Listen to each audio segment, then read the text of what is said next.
მოგესალმებით, უყურებთ ახალბებს პირველზე, მე ქეთი მავრიკიშვილი ვარ. უხვინალექის შედეგად ადიდებულმა მდინარეებმა და განვითარებულმა მეწყვილმა პროცესებმა ლენტეხის მუნიციპალიტეტის სოფლებში პრობლემები შექმნა. ჩოლურისა და ლაშხეთის თემის 30-მდე სოფელი გარე სამყაროს მოწყდა. მძიმე ვითარება სოფელ საყდარში, დურასა და ესიერში. სტიქიის ეპიცენტრად სოფელ საყდრის ხიდის მიმდებარე ტერიტორია სახელდება, სადაც ძლიერი ღვარცოფისა და წყლის ნაკადის შედეგად ინფრასტრუქტურა მნიშვნელოვნად დაზიანდა. ამ დროისათვის ადგილზე მობილიზებულია მძიმე ტექნიკა, ადგილზე იმყოფებიან შესაბამისი რეგიონული სამსახურის წარმომადგენლებიც. ინტენსიურად იწმინდება გზები, მიმდინარეობს დაზიანებული მონაკვეთების აღდგენის სამუშაოები.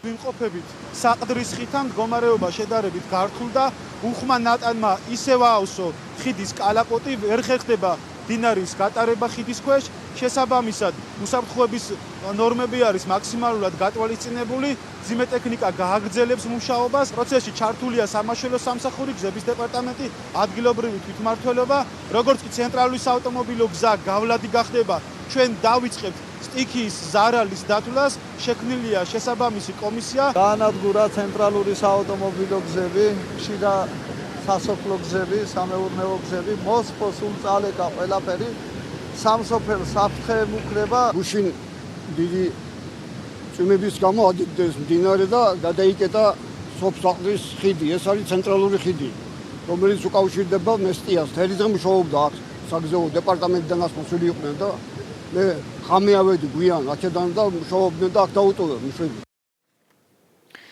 თელავში სტიქიის სალიკვიდაციო სამუშაოების ფარგლებში ღვარცოფის ნარჩენებისგან სრულად გაწმენდილია კავკასიონის, სეხნიაშვილისა და ალაზნის ქუჩები.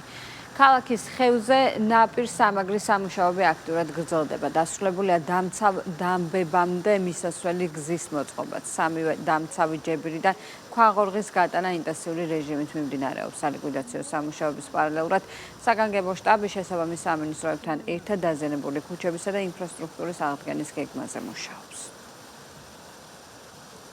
პირველად ინფორმაცია უკვე გადაცემულია რეგიონული განვითარების სამინისტროში, ოფიციალური სახით რამდენიმე დღეში გადაიგზავნება სტიქიის ლიკვიდაციის ფონდში აღნიშნული ინფორმაცია და დაიწყება შესაბამისი პროცედურები სამუშაოების პროექტირებისთვის და შემდგომში სამუშაოების დაგეგმისთვის, რაც შეეხება მდინარე თელავის ხევს, საავტომობილო გზების დეპარტამენტი უწყვეტ რეჟიმში გააგრძელებს და დაასრულებს როგორც დამბების, ისევე კალაპოტის რეაბილიტაციას.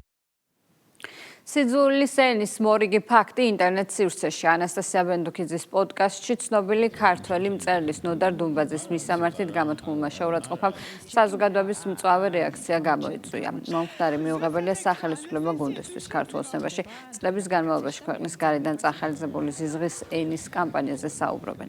ნოდარ დუმბაძის მიმართ უძენსურო გამონათქვამის დაგმობა უჭირთ ნაციონალურ მოძრაობაში. ვინმე გეზიზღება? კი. მიდი. ვინმე კონკრეტული რო იყოს? ანდრი ჯოხაძე. ნოდარ დუმბაძე რო ის. მაჩის გული მოვთ. ჩვენი თავრობა ელადოსი არა. გული. სხვაზე რო გადაყურადღება იუთუბერებზე ბჭყალებში არის უბრალოდ არაადეკვატური. არასერიოზულად მეჩვენება YouTube პოდკასტებზე ვაკეთო კომენტარი, ყოველ მეორე ასე ვთქვათ კითხვაზე. ჩვენ თუ დავაკვირდებით ტენდენცია როგორი იყო ხო წლების წინ, როგორ დაიწყო ეს ყველაფერი. რა თქმა უნდა, სიძულვილის ენა, პოლარიზაცია, საზოგადოების გახლეჩვის მცდელობა, დაპირისპირების მცდელობა, იგივე თუნდაც რევოლუციების მოწყობა, ექსტრემისტული ჯგუფების შექმნა, ძალადობრივი ორგანიზაციების დაფინანსება, წახალისება, ეს ყველაფერი არის გარედან თავს მოხვეული და ასობით მილიონი დოლარი იხარჯებოდა ამ ყველაფერში წლების განმავლობაში.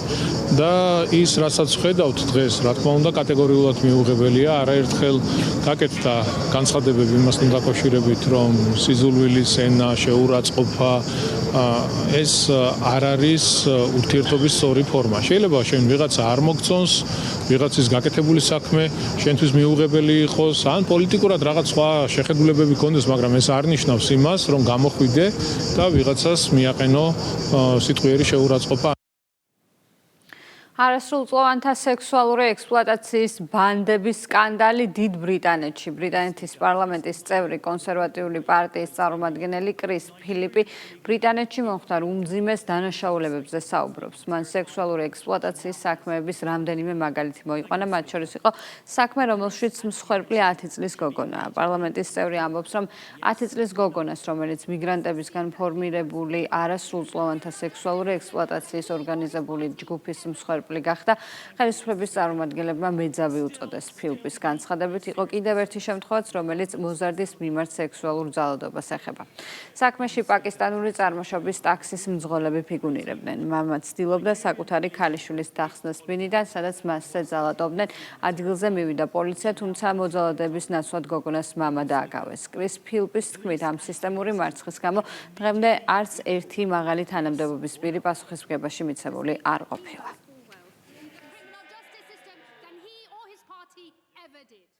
10-year-old girl. 10 წლის გოგონა მას მეძავად მოიხსენიებენ. როგორ შეიძლება 10 წლის გოგონას ასე უწოდო, როცა ის ჯგუფური გაუპატიურების მსხვერპლია. შემხვდა კიდევ ერთი შემთხვევა, სადაც არსებობდა დნმ-ის მტკიცებულება, რომ დაახლოებით 10 ან 11 წლის გოგონა გააუპატიურეს, ხოლო სამეფო პროკურატურის სამსახურმა როგორც ჩანს ის თანამზრახველად მიიჩნია. იყო კიდევ ერთი შემთხვევაც, როდესაც მამა ცდილობდა თავისი ქალიშვილის გადარჩენას, რომელზეც ერთ-ერთ ბინაში პაკისტანური წარმოშობის ტაქსის მძღოლები ძალადობდნენ. თუმცა პოლიციამ იმის ნაცვლად, რომ დაეკავებინა მამაკაცები, რომლებიც მის ქალიშვილს აუპატიურებდნენ, თავად მამა დააკავა. ხელისუფლების წარმომადგენლებმა ეს დანაშაულების შემთხვევით კი არა, არამედ განზრახ, შეგნებულად და მიზანმიმართულად დაფარეს. მიუხედავად ამისა, არც ერთი ადამიანი, არც ერთი არ ყოფილა პასუხისგებაში მიცემული საჯარო თანამდებობის ბოროტად გამოყენების გამო.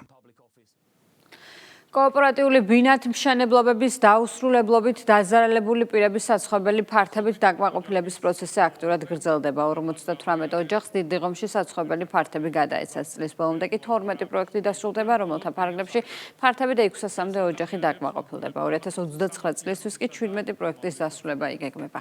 პროგრამის ფარგლებში უკვე დაკმაყოფილებულია 2500-ზე მეტი ოჯახი. არასოდეს ყოფილა. ჩვენ ახლა ვიმყოფებით დიდიღომში, ვივა დევიცვილში, სადაც საცხოვრებელი ფართები კოოპერატიული ბინათმშენებლობით დაზარალებულ 58 ოჯახს გადაეცემა. აღნიშნულ მისამართზე სამშენებლო სამუშაოების საერთაშორისო საინვესტიციო ჯგუფმა აწარმოა და პროექტი ვადაზე ადრე დაასრულა. ეს კომპანიის მიერ წარმატებით დასრულებული მესამე პროექტია, რისთვისაც მინდა ძალიან დიდი მადლობა გადაუხადო მათ. მადლობას ვუხდი თბილისის მერიის ქონების მართვის სააგენტოს, საკრებულოს წევრებს და ყველა იმ უწყებას, რომელიც ჩართულია კოოპერატიული ბინათმშენებლობით დაზარალებულ პირთა დაკმაყოფილების პროცესში.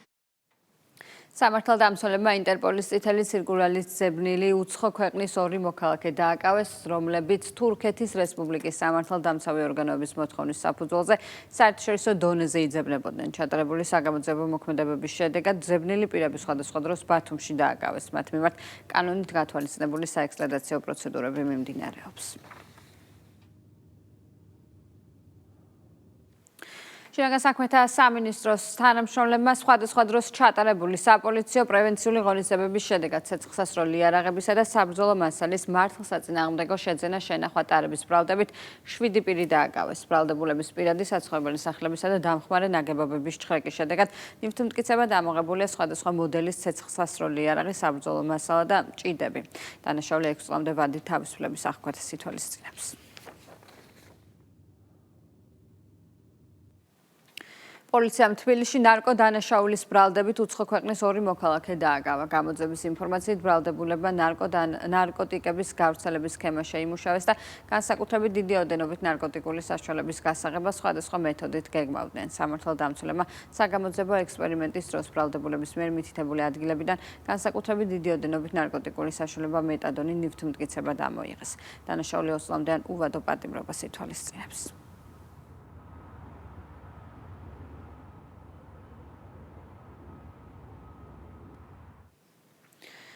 ბოლო 6 თვის განმავლობაში საგარეო სავაჭრო ბრუნვა 5.8%-ით გაიზარდა და 12 მილიარდ 925 მილიონ 400.000 დოლარი შეადგინა. 61.7%-ით გაიზარდა ადგილობრივი ექსპორტი. სტატისტიკის ეროვნული სამსახურის მონაცემებით საქართველოდან განხორციელებული საქონლის ექსპორტის მოცულობა 3 მილიარდ 876 მილიონ 300.000 დოლარი შეადგინა, რაც გასული წლის შესაბამისი პერიოდის მაჩვენებელზე 20%-ით მეტია. მაჩვენებელი წინა წლის შესაბამის პერიოდთან შედარებით 62.6%-ით გაიზარდა.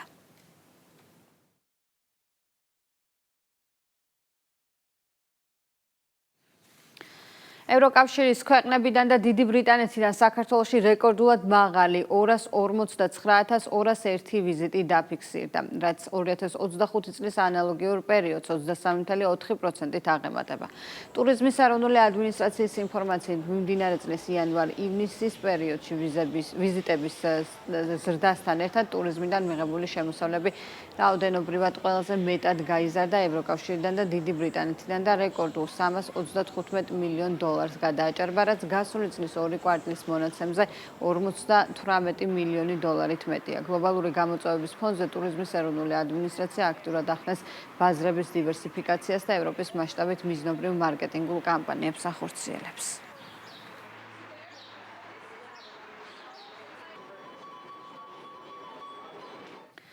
სოფელ ქვემო ნატანების საჯარო სკოლის რეაბილიტაცია აქტიურად მიმდინარეობს. 400 მოსწავლეზე გათვლილ საჯარო სკოლა სრულად განახლდება.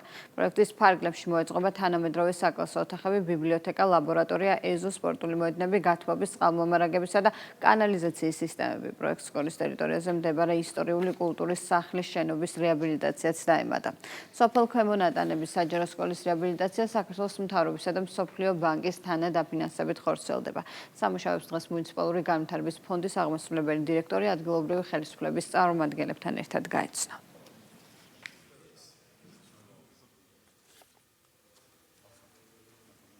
რეაბილიტაციის ფარგლებში მოხდება სკოლის სრული აღდგენა მისი ვიზუალის დაცვით.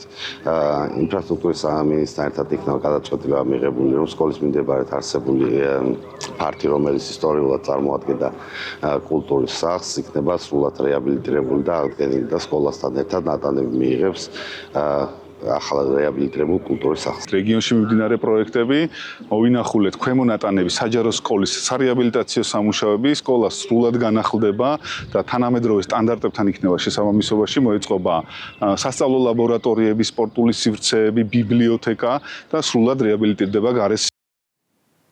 ესპანეთის ნაკრები 2026 წლის მსოფლიო ჩემპიონია. ფინალში ესპანეთმა არგენტინა 1-0 დაამარცხა. მოედანზე მუნდიალის 2 საუკეთესო გუნდი თამაშობდა, შესაბამისად მატჩის დაძაბული აღმოჩნდა. გადამწყვეტი გოლი დამატებით დროს 106 წუთზე გავიდა. დამატებითი დროს არგენტინა ასრულების შემდეგ ფიფამ საუკეთესოები გამოავლინა. საუკეთესო ფეხბურთელად ესპანეთის ნაკრების ლიდერი როდრი დასახელდა. საუკეთესო მეკარედ ასევე ესპანელი უნაი სიმონი, რომელმაც ასღა ბოლო ინფორმაცია პირველზე 11:04-ზე შევხვდებით დროებით.